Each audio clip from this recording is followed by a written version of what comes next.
And we are back with our breaking news. At least 41 people are dead and more than 200 injured after a coordinated series of bombings at one of the world's biggest airports. I'm joined now by military advisor and retired Army Special Forces Lieutenant Colonel Scott Mann. This attack is once again turning the focus to vulnerable, soft target areas at airports and elsewhere. And just today, we learned from a U.S. official that Homeland Security is considering extending security at U.S. airports to areas that fall outside of TSA checkpoints. But how likely is it to happen, considering all the logistics and financial costs of that? Hey, Pamela, thanks for having me on. I think eventually they'll get there. It's going to take too long. What concerns me is the reactionary measures that we take every time ISIS or Al-Qaeda or some other group hit us. The fact of the matter is ISIS is following a very deliberate campaign. Istanbul is just one attack of many that are going to come, and this is going to continue throughout the summer and on into the year. And just reacting this way is not going to get it done. We're going to have to start demanding that we get in front of this problem and start hitting them where they are. And what do you mean by that exactly? Because, some U.S. officials argue they're launching these attacks because through our military campaign, we're taking away ground from them in Syria and Iraq.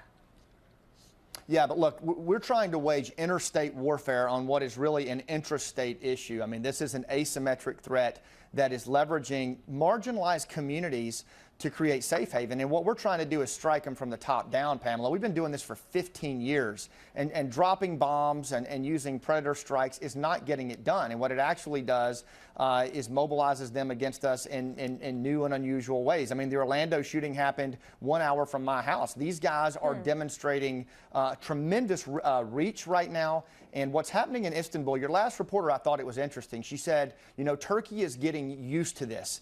If Americans don't want to start getting used to mopping up blood on the airport floors and flying the next day, we need to start demanding more of our politicians and strategists in how we fight this war, because it's not working. Right, and there's this whole virtual movement taking place. We heard the CIA chief, John Brennan, basically say that his concern is that we're going to see a similar attack here in the U.S., that ISIS would like to do something like that in the U.S., and it doesn't necessarily take an ISIS fighter who has trained in Syria to carry out such an attack, as we've seen what happened in Orlando and San Bernardino. These are people already here in the U.S.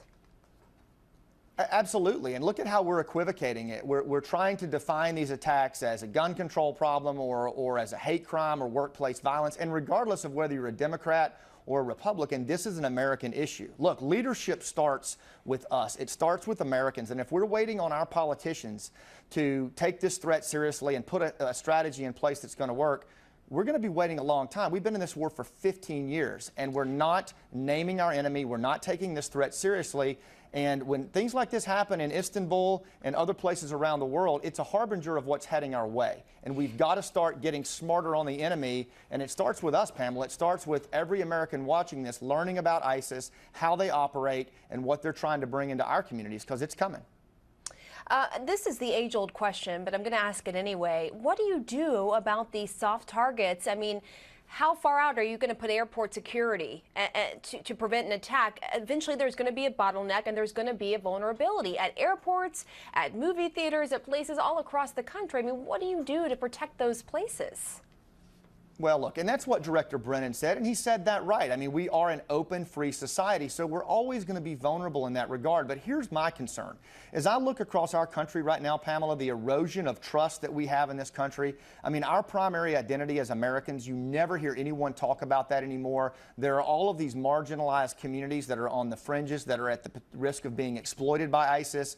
My concern is that they are basically running the seams on us all day long because we don't trust each other as a society. At a community level, that's the best defense we have. When communities are woven together, when there's trust, when we're operating and leading at a community level, that's when it's very hard for these guys to get by. We saw this in Afghanistan with our Green Beret teams. We saw it in Iraq, and it will work here at home. But until we start stepping up and leading at home and quit relying on our politicians to tell us how the tune's going to go, I just think they're going to run the seams on us all day long. We've got to kind of wake up to what this threat's about and how they are exploiting us.